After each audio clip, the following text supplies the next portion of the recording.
Unfortunately, you have come to a place where you think that a relationship means it must be body-based. There must be something biological involved.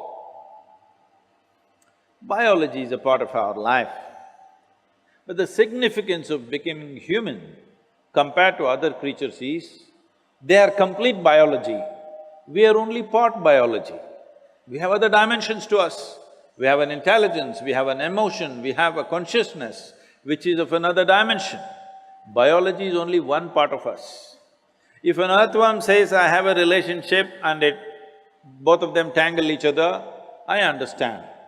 If when a human being says, I have a relationship, it could be a friend, it could be a brother, it could be a sister, it could be variety of relationships and also body-based relationships.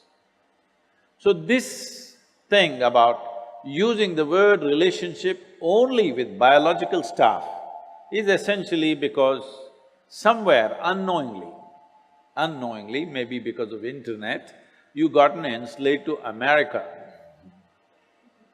It all started in United States. Relationship means it has to be opposite sex or something sexual. Why can't you hold relationships of other kind? Hello? Are we not capable, I'm asking? Can't we have very intimate, profound relationships with people without fondling their bodies, I'm asking? Possible or no? Biology is not the most prominent aspect of being human. It is there. It's not something that you can, put it under the carpet. It is very much there, but it is not the dominant aspect of being human. With other creatures it is so, with a human being, the most significant aspect of who we are is our intelligence, our emotion, our consciousness. These are big things. Body is just one part of it. I am not saying you must ignore the body is there. Now when you say young people, you're talking about those people whose intelligence has been hijacked by hormones. When you were 10 years of age, you looked at people, everybody was fine, they were quite okay. You became 14, 15, you looked at them, every little bump on their body suddenly became a world by itself. Yes or no?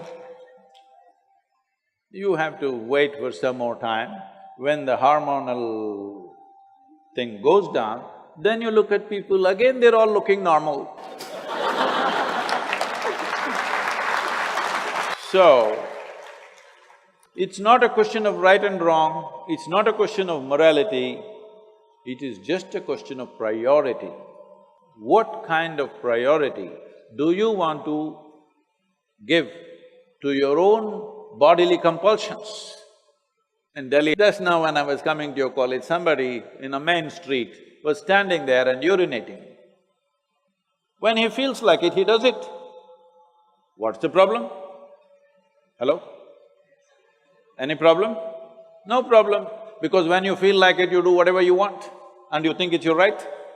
He also thinks it is right. When he feels like it, he urinates on the street. What's wrong? Dogs are doing it, donkeys are doing it, cattle are doing it, everybody's doing it.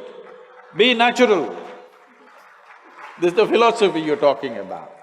I'm saying there is a certain sanctity to relationships, especially body-based relationships.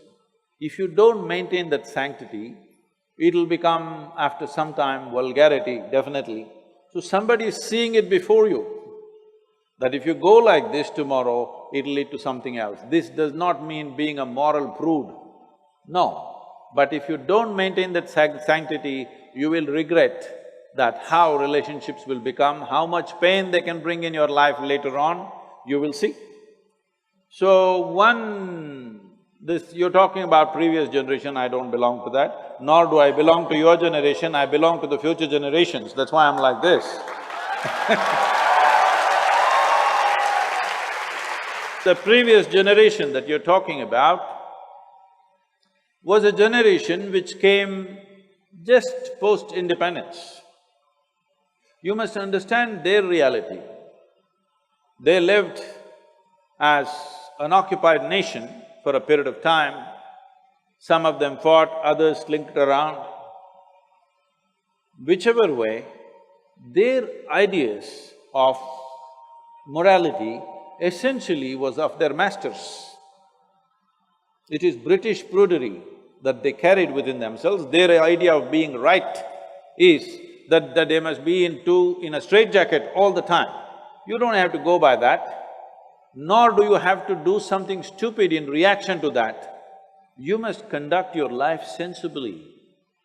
You must conduct your life in such a way that this will work for you for your entire life in some sense. You do something wacky today and there may be a payment tomorrow. So, why don't you think it through? What is the best thing to do? How much of what to do? Isn't it? How much of what should I do? How much of body? How much of intelligence? How much of emotion? How much of consciousness? In your life you must decide which should dominate your life. Accordingly you conduct it, it's fine. Somebody doesn't like it, they need not see